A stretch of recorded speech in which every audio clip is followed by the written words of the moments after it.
사도신경으로 신앙 고백드리겠습니다. 나는 전능하신 아버지 하나님 천지의 창조주를 믿습니다. 나는 그의 유일하신 아들 우리 주 예수 그리스도를 믿습니다. 그는 성령으로 잉태되어 동정녀 마리아에게서 나시고 본디오 빌라도에게 고난을 받아 십자가에 못 박혀 죽으시고 장사된 지 사흘 만에 죽은 자 가운데서 다시 살아나셨으며 하늘에 오르시어 전능하신 아버지 하나님 우편에 앉아 계시다가 거기로부터 살아있는 자와 죽은 자를 심판하러 오십니다. 나는 성령을 믿으며 거룩한 공교회와 성도의 교제와 죄를 용서받는 것과 몸의 부활과 영생을 믿습니다. 아멘. 찬송가 151장 부르시겠습니다.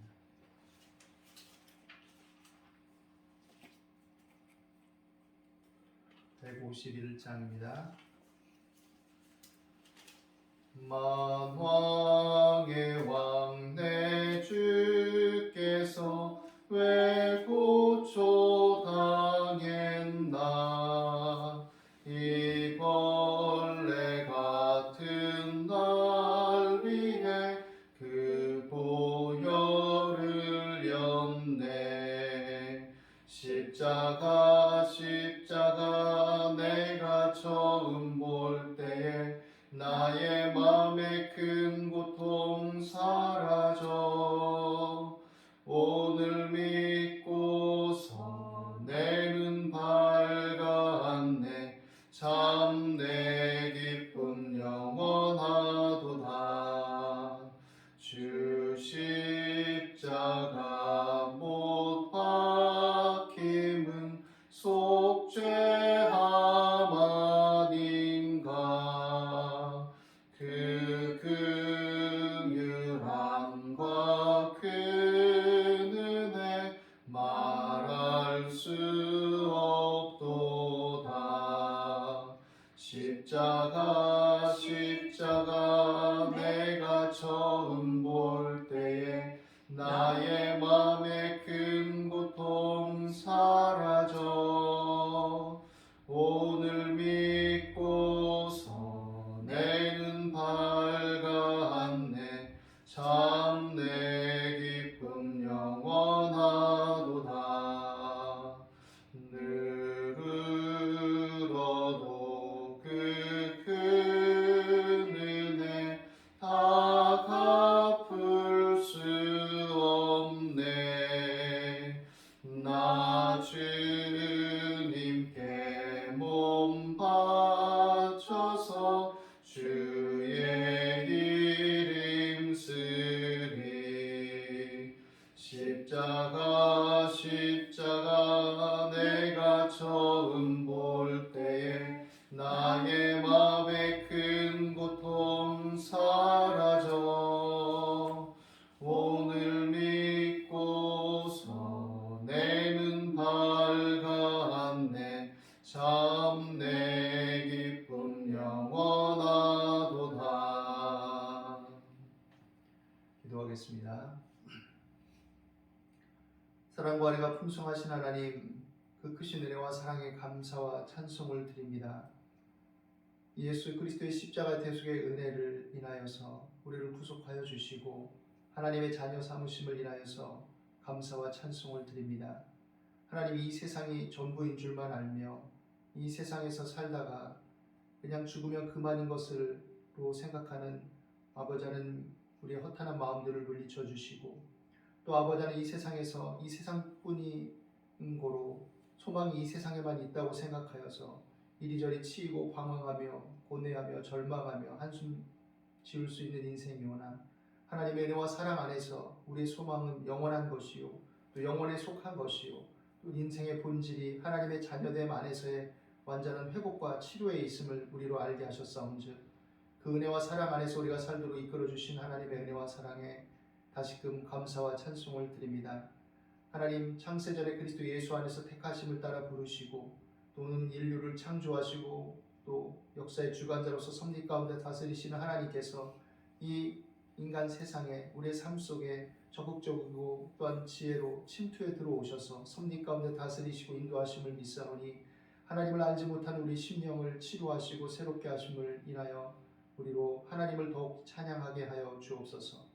어리석고 아둔한 마음들을 고쳐 주시옵시고 하나님을 경외하는 도를 알게 하여 주시옵시고 영원한 소망 가운데 영원한 생명에 속한 희락과 평강과 참 생명의 은총을 온전히 받아들일 수 있도록 인도하여 주시옵소서. 자비로우신 아버지는 세상의 여러 일들 속에 삶의 여러 가지 어려움과 부대낌 속에 우리가 때때로 고민하고 시달리며 상하고 괴로워하며 절망하오나 하나님이 모든 것들을 아시는 하나님, 우리를 위로하시고 힘을 더하여 주옵소서. 우리 주 예수 그리스도께서 우리 모든 죄와 저주와 질고를 다 맛보시고 감당하시고 하실진데 하나님 능히 우리를 위로하시고 능히 일으키심을 믿습니다. 그러므로 아버지 하나님, 각 성도들의 심령을 어루만져 주시옵시고 삶의 고단한 마음들을 위로하여 주시옵시고 지치지 않게 하시고 뒤로 물러가지 않게 하시고 하나님을 더욱 향하여 나아갈 수 있도록 인도하여 주옵소서. 하나님을 더욱 적극적으로 의지하고 구하고 찾고 두드리며 하나님의 도우심을 믿고 신뢰함으로써 모든 이해와 상황과 환경을 초월한 하나님의 평강의 능력을 받아 누리며 날마다 주님 동행하심을 알고 그 안에서 안식과 평안과 기쁨과 소망이 넘치게 하여 주시옵소서. 아버지 하나님, 이제도 주의 말씀 가운데 역사해 주시고 오늘 예배 가운데도 각 사람 가운데 교통하여 주셔서 성령의 나타남과 능력으로 말미암아 하나님의 말씀이 확실히 증거되게 도와 주시옵소서. 감사와 찬송을 드립니다. 예수 그리스도 이름으로 기도드립니다. 아멘. 하나님 말씀 보시겠습니다. 오늘 함께 나눌 말씀은 구약성경 역대상 17장 1절에서 17절입니다. 구약성경 636페이지입니다. 역대상 17장 1절에서 15절 말씀입니다.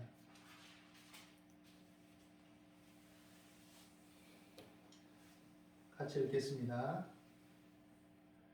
다윗이 그의 궁전에 거주할 때에 다윗이 선지자 나단에게 이르되 나는 백향목 궁에 거주하거늘 여호와의 언약궤는 휘장 아래에 있도다.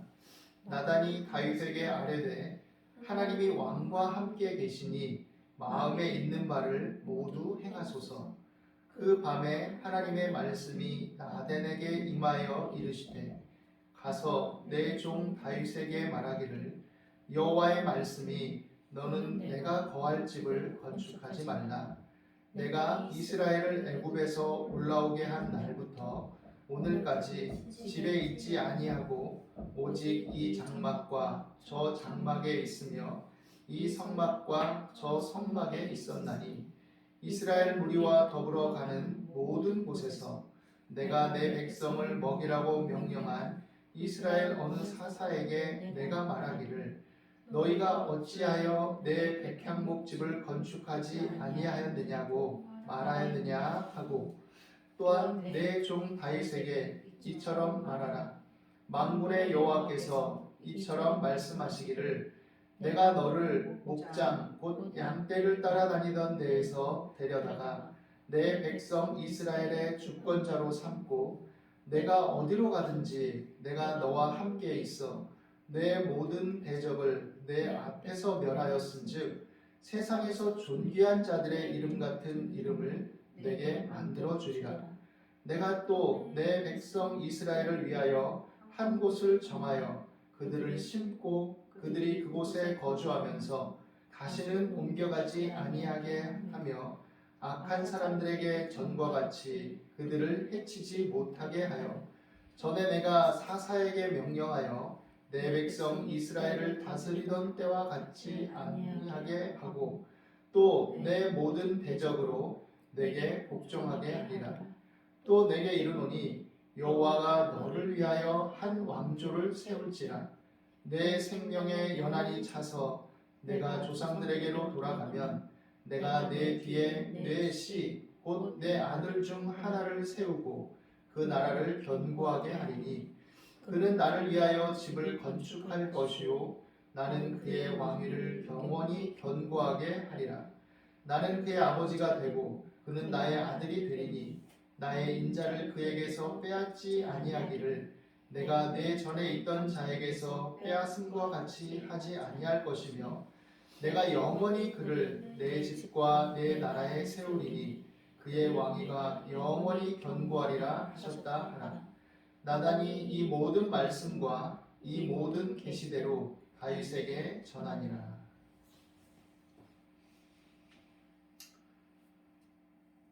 다윗은 그의 삶의 어떤 다양하고 다채로움을 여러 차원에서 설명할 수 있을지 모르지만 또 한편 어떤 부분을 통해서 그를 본다면 사실 다윗은 되게 억눌리고 또 힘겨운 인생을 살았던 면들이 많이 있습니다. 어떻게 보면 어릴 때부터 그랬습니다. 다윗이 어릴 때 비교적 어린 나이에 선지자 사무엘을 통해서 하나님의 택함을 받아 기름 부음을 받고 또 알려지고 이러긴 했지만 그러나 다윗은 그 집안에서조차 별로 주목받지 못한 인생이었습니다. 아버지도 그렇게 아끼지 않았던 것 같고 형들도 그렇게 살갑게 대하지 않았던 것 같습니다.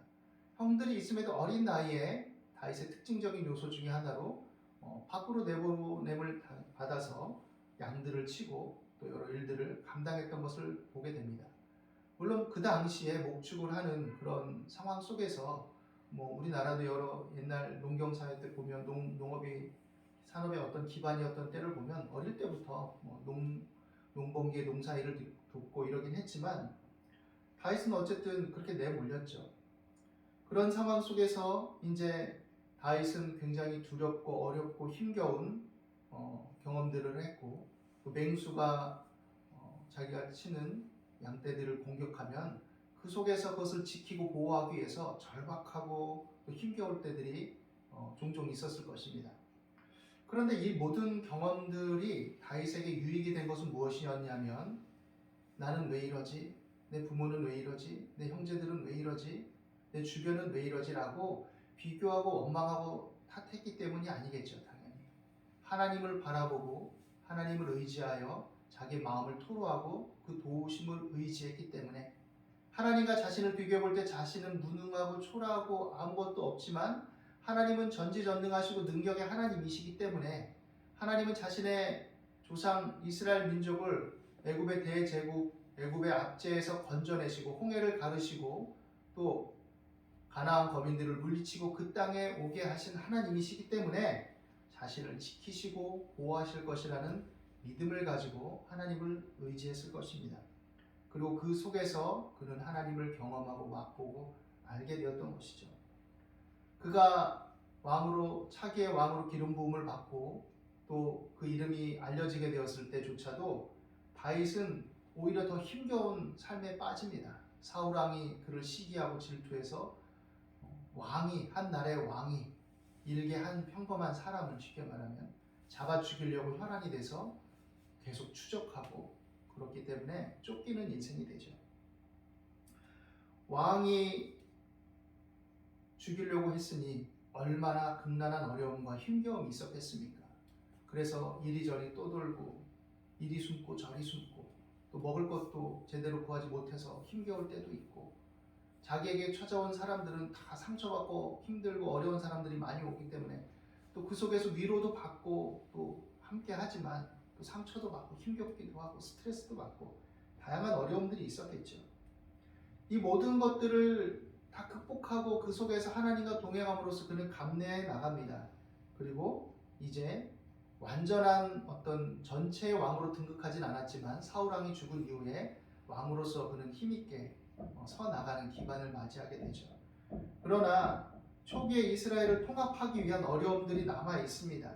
사울 왕 수하의 사람들 그리고 또 나뉘어졌던 어떤 민심들 이런 것들을 다 수습하고 감당하기 위해서 다윗은 여러 짐을 지고 고민해야 되고 또 자기 수하의 사람들과 사울 왕 수하에 있던 사람들 사이의 어떤 정치적인 알력이나 이해관계 속에서 그 것들을 감당하고 그러면서도 또 민심을 하나로 모으고 하나님의 백성으로 통합하기 위한 어려운 과제들을 수행하고 또 전쟁들을 벌이고 많은 고민과 압박과 어려움이 그 삶에 있었죠.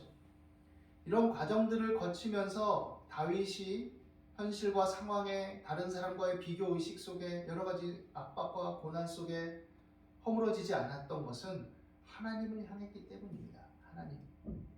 다른 사람을 의지하려고 하고 다른 환경을 의지하려 했다면 아마 실망하고 실패하고 낙담하고 좌절했을 수도 있습니다.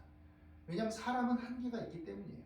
자기에게 위로를 주고 힘을 주던 사람들이지만 자기들이 어렵고 힘들면 오히려 자기에게 원망불평하고 자기를 공격하는 사람으로 변모할 수도 있습니다. 다윗이 그런 경험이 또 있었죠. 다윗이 일생 속에. 그러나 다윗은 하나님을 바라봤죠. 하나님을 궁극적인 힘의 원천으로 삼았죠. 다른 사람과 환경과 여러 가지 일들을 탓하고 원망하고 불평하고 비교하지 않고 하나님, 나를 도우시는 하나님, 능력의 하나님, 선하신 하나님, 변치 않는 하나님, 신실하신 하나님을 바라본 것입니다. 그래서 어느 때든지 때때로 다윗도 실수하고 또 감정에 휩싸이고 그럴 때가 있었지만 인간적인 판단 속에 오판을 내리고 이럴 때도 있었지만 하나님을 향함으로써 그 모든 것들 속에 단련되어지고 또 감당하고 이길 힘을 얻게 되었던 것이죠. 오늘 말씀은 그 속에서 이제 비교적 안정기를 누리고 있던 다윗이 이제 어느 날 마음과 생각 속에 떠오른 것들을 통해서 하나님을 다시금 생각하는 그런 모습을 보입니다. 자기가 이렇게 하나님이 주신 복과 은혜를 생각하고 쭉 묵상하는 가운데 나는 이렇게 백향목으로 지은 큰 궁전에 이런 곳에 거하면서 하나님의 어떤 언약궤는 여전히 어떻게 보면 인간적으로 보기에는 초라한 휘장 아래 이렇게 있는 게 아닌가 이런 생각을 합니다. 그래서 하나님의 어떤 언약궤를 모셔둘 그런 아름다운 전을 지으면 좋지 않을까라는 생각을 합니다. 그 선한 의도와 의식 속에 이제 적극적으로 추진을 하죠. 그냥 마음으로만 생각하고 그친 것이 아니라 다윗은 이것을 추진한 겁니다. 그래서 선지자 나단에게 자문을 구하죠. 나단은 충직한 선지자로서 아주 귀한 사역을 감당했던 선지자죠. 다윗이 잘못할 때는 지적하고 잘할 때는 격려하고 지지하고 아주 훌륭한 하나님의 일꾼이었습니다. 선지자 나단은 다윗의 이러한 소원을 듣고 지지와 격려를 보냅니다. 하나님이 함께 하시지 않습니까? 그 선한 소원과 의지대로 마음껏 행하라고. 우리도 이런 격려와 지지를 받아야 되고 또 서로 주어야 되고 때때로 나에게 주어지지 않을 때는 스스로에게도 격려할 필요가 있습니다. 다윗의 시편에 보면 다윗이 어려움과 힘겨움이 있을 때 자신에게 스스로 말하죠. 내 영혼아, 내가 어찌하여 낭망하며 내 속에서 불안하여 하는고 너는 하나님을 바라라. 나는 내 얼굴을 도우신 하나님을 오히려 찬송하리로다라고 자신에게 일깨워줍니다. 현대 심리학 상담학적 이론 속에서도 정신병리학적 이론 속에서도 이런 것들이 미치는 좋은 영향들에 대해서 얘기하고 있죠. 그러니까 우리는 하나님 안에서 이런 것들을 또 적극적으로 활용할 줄도 알아야 됩니다. 그리고 나서 이제 하나님의 말씀이 임합니다. 그런데 어떤 말씀이 임하냐? 다윗은 하나님께서 좋은 의견이야, 좋은 의도야, 그렇게 하려구나 라고 하실 줄 알았는데 그렇지 않았어요. 네가 나를 위해서 내가 살 집을 건축하겠느냐라고 사무엘 하에 보면 7장에 보면 이 말씀과 똑같은 이 본문과 거의 같은 내용들이 있는데 그 속에서 말합니다. 너는 내가 거할 집을 건축하지 말라 이렇게 말합니다. 그런데 이것은 하나님께서 단순한 어떤 다윗의 호의와 선의를 무시하기 위한 거절이 아니었죠. 오히려 그것을 통해서 하나님은 더 낫고 영원한 계획과 비전을 다윗에게 말씀하십니다. 야, 내가 언제 출애굽 이후부터 쭉 지낼 때 내 전을 건축하라고 한 적이 있느냐? 나는 내 백성 이스라엘과 늘 함께했다. 성막에서 그것들이 이동할 때 언제나 내 백성과 함께했다. 그렇게 말하죠. 다윗이 이 말을 전해 듣고 다윗은 순종하고 감사를 표하게 됩니다. 왜냐하면 하나님이 더 낫고 영원한 계획과 비전을 제시하시는데 그 내용은 무엇이었냐면 너를 내가 양치동거에서 불러서 세워서 이렇게 이스라엘의 지도자로 삼고 내가 너를 함께하고 너에게 복 주었다. 그리고 네가 이렇게 선한 소원과 마음의 소원을 가지고 이렇게 하려고 하는데 오히려 내가 너에게 더 복을 주겠다. 그래서 내가 오히려 너의 집을 세우고 너의 왕권을 영속적으로 영원히 견고하게 할 것이다. 내 씨, 내 후손의 하나를 택해서 또 네 집을 영원히 세우겠다. 이것을 1차적으로 보면 다윗 이후에 솔로몬을 통해서 하나님의 전을 건축하게 하고 또 여러 복을 내리고 이런 것들로 생각해 볼 수 있지만 사실 하나님의 이 영원한 계획과 또는 이 비전에 대한 제시는 누구를 통해서 이루어지느냐? 사실 이중적인 예언이라고 볼 수 있겠죠. 예수 그리스도를 통해서 이것이 이루어집니다. 다윗의 후손으로 오신 예수 그리스도를 통해서 이제 이스라엘 백성들뿐만 아니라 모든 믿는 자가 하나님의 자녀가 되고 예수 그리스도 그 이름 한 곳에서 그 한 이름 아래서 영원히 요동하지 않고 옮겨지지 않고 흔들리지 않는 그 예수 그리스도 안에서 연합하여서 하나님의 백성이 되고 영원히 하나님이 거주하시는 하나님의 성전이 되고 하나님의 영광을 또 맛보아 누리는 구원의 백성들이 될 것이 제시되고 있기 때문이죠. 본질적으로 인간 편에서의 옳고 선함이 하나님 편에서는 때때로 하나님의 주권과 광대하심, 그 위엄과 영광을 다 담아내지 못하는 것일 수 있습니다. 우리는 뭔가 좋은 일을 한다고 하고 뭔가 애쓰고 뭔가 그럴듯하다고 생각하고 하지만 그러나 그것이 정말 하나님이 보시기에 완벽하고 완전하고 영광스러워서 하나님 받아주시는 게 아닙니다.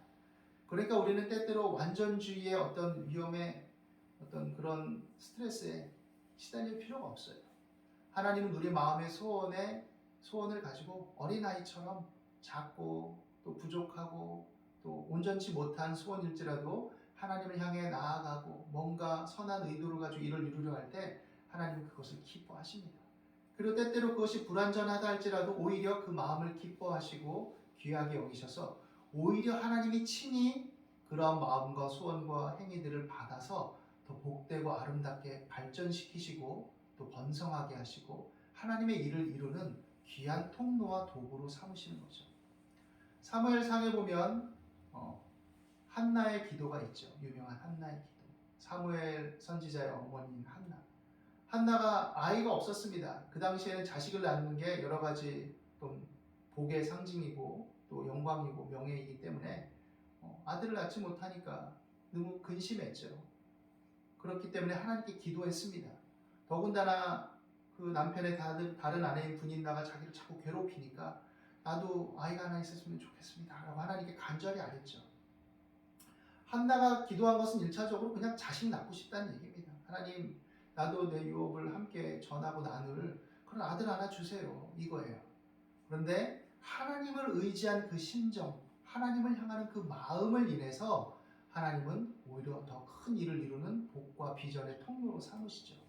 그래서 사무엘을 주시고 이것에 감사하며 사무엘을 하나님께 바치겠다고 했던 한나의 소원을 이행한 것을 보시고 하나님은 또 복을 주셔서 또 다른 자녀를 주시고 또 사무엘을 이스라엘의 또 선지자요, 사사요, 제사장으로 귀하게 쓰시는 것을 우리는 보게 됩니다. 우리가 하는 모든 일들이 때때로 부족하고 연약하지만 하나님을 향하는 그 발걸음을 계속해서 내딛고 전진해 나갈 수 있게 되기를 바랍니다. 어찌 보면 다윗뿐만 아니라 모든 사람이 또 세상을 보면 굉장히 성공하고 승승장구한 것처럼 보였던 사람들이 크고 작은 어려움과 고난들을 다 맛보고 경험하며 삽니다.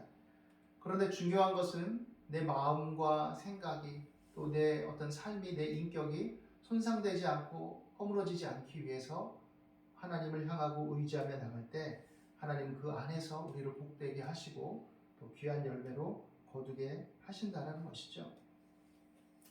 주고자 하는 마음, 다윗의 소원을 받고자 하는 하나님께서 복되게 오히려 그것을 더 귀하게 사용하셔서 받으셨습니다.